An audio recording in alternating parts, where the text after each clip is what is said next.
Good morning. ഇന്ന് നമ്മൾ 10ാം ക്ലാസ്സിലെ സെക്കൻഡ് ചാപ്റ്റർ ആയിട്ടുള്ള മോൾ കൺസെപ്റ്റ് ആണ് പറയുന്നത്. മലയാളത്തിൽ എന്ത് പറയാം? മോൾ സങ്കല്പനം. Okay, mole concept or mole സങ്കല്പനം എന്ന് വെച്ചിട്ടുണ്ടെങ്കിൽ എന്താണ്? What you mean by a mole? അപ്പോൾ ഈ മോളിലേക്ക് വരുന്നതിന് മുമ്പ് നമുക്ക് കുറച്ച് കാര്യങ്ങൾ അറിയണം. അതിൽ ഒരു കാര്യമാണ്, നമ്മളിപ്പോൾ ഒരു എലമെൻറ്റിനെ എക്സ് എന്ന് റെപ്രസെൻറ്റ് ചെയ്യണം. അതൊരു മൂലകം, അതിന് നമ്മൾ എക്സ് എന്ന് റെപ്രസെൻറ്റ് ചെയ്യുന്നു. അപ്പോൾ അതിൻ്റെ അറ്റോമിക നമ്പറും അറ്റോമിക മാസും ഉണ്ടല്ലോ, അല്ലെങ്കിൽ അറ്റോമിക നമ്പറും മാസ് നമ്പറും ഇല്ലേ? എവിടെയാണ് നമ്മൾ ഒരു ആറ്റത്തിൻ്റെ അറ്റോമിക നമ്പർ റെപ്രസെൻറ്റ് ചെയ്യുക? ഇവിടെ ആയിരിക്കും അല്ലേ? അറ്റോമിക നമ്പർ റെപ്രസെൻറ്റ് ചെയ്യാൻ യൂസ് ചെയ്യുന്ന ലെറ്റർ ഏതാണ്? സെഡ് ആണ്. അതേപോലെ മാസ് നമ്പർ റെപ്രസെൻറ്റ് ചെയ്യാൻ എ എന്ന് പറയുന്ന ലെറ്ററാണ് നമ്മൾ യൂസ് ചെയ്യുന്നത്. അപ്പം നമ്മൾ ഫോർ എക്സാമ്പിൾ ഒരു എലമെൻ്റ് എടുക്കുവാണ്, ഒരു മൂലകം എടുക്കുവാണ്, കാർബൺ. കാർബണിൻ്റെ അറ്റോമിക നമ്പർ നമ്മൾ 6 ആയിട്ടാണ് പറയാറ്. അതിൻ്റെ അറ്റോമിക് മാസ് 12 ആയിട്ടാണ് പറയാറ്. ഓക്കെ, അപ്പോൾ കാർബണിൻ്റെ അറ്റോമിക നമ്പർ 6ഉം അറ്റോമിക് മാസ് എത്രയാ, അല്ലെങ്കിൽ മാസ് നമ്പർ എത്രയാ? 12 ആയിട്ടാണ് കൺസിഡർ ചെയ്യുക. വേറെ ഒരു എക്സാമ്പിൾ എടുത്താലോ? നൈട്രജൻ എടുക്കാം. നൈട്രജൻ്റെ കേസിൽ അറ്റോമിക നമ്പർ 7ഉം അറ്റോമിക മാസ് 14ഉമാണ്. മാസ് നമ്പർ 14ഉമാണ്. അപ്പോൾ എന്താണ് മാസ് എന്നറിയാം, അറ്റോമിക് നമ്പർ എന്താണെന്ന് നമുക്കറിയാം. അപ്പോൾ എന്താ മോൾ കൺസെപ്റ്റ് എന്ന് പറഞ്ഞാൽ? മോൾ കൺസെപ്റ്റ് പറയുന്നത് ഇത്രേ ഉള്ളൂ. നമ്മൾ ഏതെങ്കിലും ഒരു എലമെൻറ്റ്, ഇപ്പോൾ കാർബൺ എടുത്താൽ കാർബണിൻ്റെ അറ്റോമിക് മാസ് 12 അല്ലേ? ആ ഒരു കാർബൺ ഞാൻ എന്തെടുക്കുന്നു? 12 ഗ്രാം ഓഫ് കാർബൺ എടുക്കുന്നു. അതായത് കാർബൺ ഞാൻ 12 ഗ്രാം വെയ് ചെയ്തെടുക്കുന്നത്, ഭാരം, അതായത് 12 ഗ്രാം ഓഫ് കാർബൺ ഞാൻ എടുക്കുവാണെങ്കിൽ അതെന്തായിരിക്കും? അത് ഒരു മോളായിരിക്കും. അതിനുള്ളിലുള്ള കാർബണിൻ്റെ ടോട്ടൽ എമൗണ്ട് അല്ലെങ്കിൽ അളവ് എന്ന് പറയുന്നത്. ഓക്കെ ആണോ? ഇനിയിപ്പോൾ നൈട്രജൻ ആണെങ്കിലോ? നൈട്രജൻ്റെ മാസ് നമ്പർ 14 ആണ്. സോ ഞാൻ എന്തെടുക്കുന്നു? 14 ഗ്രാം നൈട്രജൻ എടുക്കുന്നു. 14 ഗ്രാം നൈട്രജൻ എടുത്താൽ അതെന്തായി? ഒരു മോളായി. ക്ലിയർ ആണോ? ഇത്രേ ഉള്ളൂ.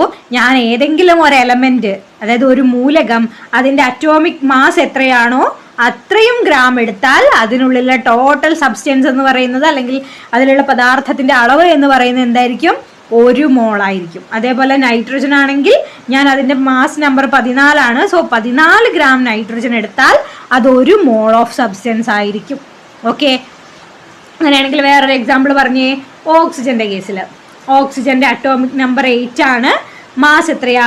16 ആണ്. അപ്പോൾ എനിക്ക് ഒരു മോൾ ഓക്സിജൻ ആവണമെങ്കിൽ, ഒരു മോൾ ഓക്സിജൻ വെയ് ചെയ്തെടുക്കണമെങ്കിൽ, അല്ലെങ്കിൽ ഒരു മോൾ ഓക്സിജൻ കിട്ടണമെങ്കിൽ ഞാൻ എത്ര ഗ്രാം ഓക്സിജൻ എടുക്കണം? പറഞ്ഞേ, എത്ര ഗ്രാം ഓക്സിജൻ എടുത്താലാ കിട്ടുക? 16 ഗ്രാം ഓക്സിജൻ വെയിറ്റ് എടുത്തിട്ടുണ്ടെങ്കിൽ എനിക്ക് എന്ത് കിട്ടും? ഒരു മോൾ ഓഫ് ഓക്സിജൻ കിട്ടും. ക്ലിയർ ആണോ? ഇതാണ് മോൾ കൺസെപ്റ്റ് എന്ന് പറയുന്നത്. ഒന്നും കൂടെ പറയാം. എനിക്ക് എന്ത് കിട്ടണം? ഞാൻ ഒരു മോൾ സബ്സ്റ്റൻസ് എനിക്ക് കിട്ടണമെങ്കിൽ ആ ഒരു എലമെൻറ്റിൻ്റെ അറ്റോമിക മാസ് അല്ലെങ്കിൽ മാസ് നമ്പർ എത്രയാണോ അത്രയും ഗ്രാമോ സബ്സ്റ്റൻസ് എടുത്തിട്ടുണ്ടെങ്കിൽ അത് എത്രയായിരിക്കും? ഒരു മോളായിരിക്കും. ഇതെല്ലാ എലമെൻസിൻ്റെ കേസിലും സെയിം ആയിരിക്കും. ഇനി ഒരു മോൾ ഓഫ് സബ്സ്റ്റൻസ് എങ്ങനെയാണ് വെയ് ചെയ്തെടുക്കുന്നത് നമ്മളിപ്പോൾ പറഞ്ഞു. നെക്സ്റ്റ്, ഈ ഒരു മോൾ എന്ന് പറഞ്ഞിട്ടുണ്ടല്ലേ, അത് മീനിങ് എന്താ? ഞാൻ 12 ഗ്രാം ഓഫ് കാർബൺ എടുത്തു.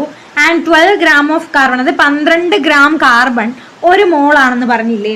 അപ്പം അത് ടോട്ടൽ എമൗണ്ട് ആണ്. ഇപ്പം നമ്മൾ 1 കിലോഗ്രാം അരി എടുക്കുവാണ്. നമ്മൾ 1 കിലോഗ്രാം അരി വെയ് ചെയ്തെടുത്തു എന്ന് വെച്ചാൽ അതിൻ്റെ ഭാരമാണ് ഏത്?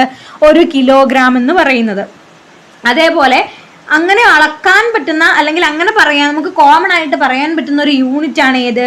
1 മോള്. ഇപ്പം ഞാൻ 1 കിലോഗ്രാം അരി എടുത്തിട്ടുണ്ടെങ്കിൽ അതിൽ എത്ര അരിമണി ഉണ്ടെന്ന് നമുക്ക് എണ്ണി കണ്ടുപിടിക്കാൻ വേണ്ടിയിട്ട് കുറച്ച് ബുദ്ധിമുട്ടായിരിക്കും അല്ലേ?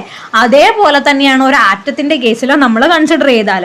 അപ്പം ഇവിടെ 12 ഗ്രാം ഓഫ് കാർബൺ എടുത്താൽ അത് ഒരു മോൾ ആണെന്ന് നമുക്കറിയാം.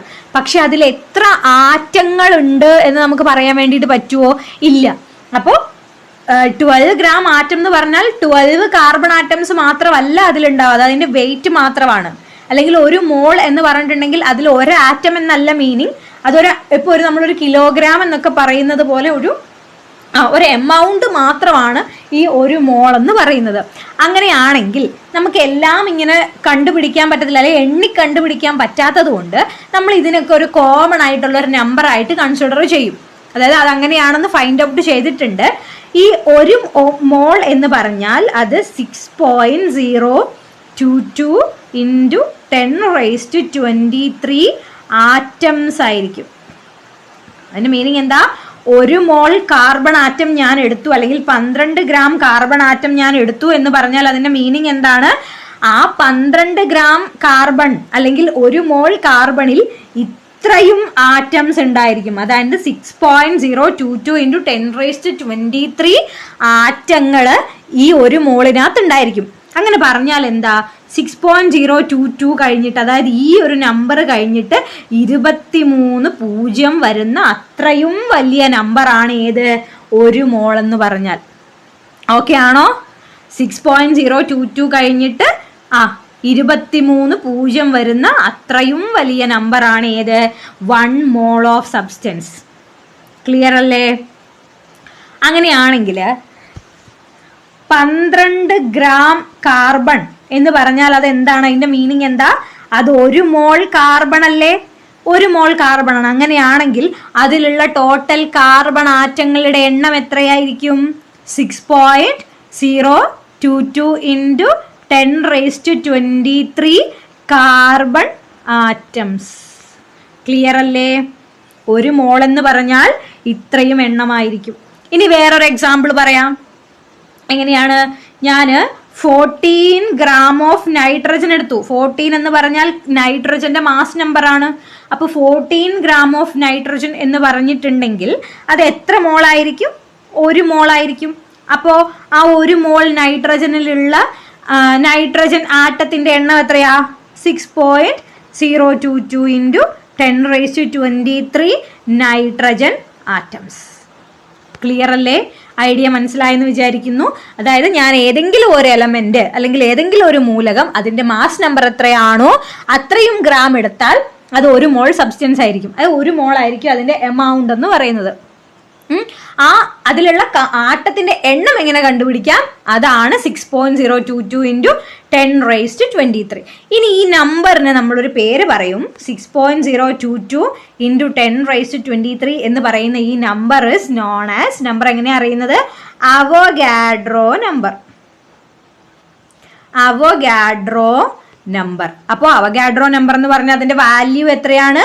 6.022 × 10⁻23. ഓക്കെ ആണോ? ഇതിനെ നമ്മൾ എങ്ങനെയും റെപ്രസെന്റ് ചെയ്യും. എൻ സഫിക്സ് ആയിട്ട് എന്തെഴുതും? എ എന്നെഴുതും. NA. അങ്ങനെയാണ് നമ്മൾ എന്തിനാ റെപ്രസെന്റ് ചെയ്യുക? അവോഗാഡ്രോ നമ്പറിനെ റെപ്രസെന്റ് ചെയ്യുന്നത്. ഓക്കെ. അപ്പൊ അവോഗാഡ്രോ നമ്പറിന്റെ വാല്യൂ എന്താ പറഞ്ഞേ? 6.022 × 10⁻23. അതായത് 6.022 × 10⁻23. ഓക്കെ.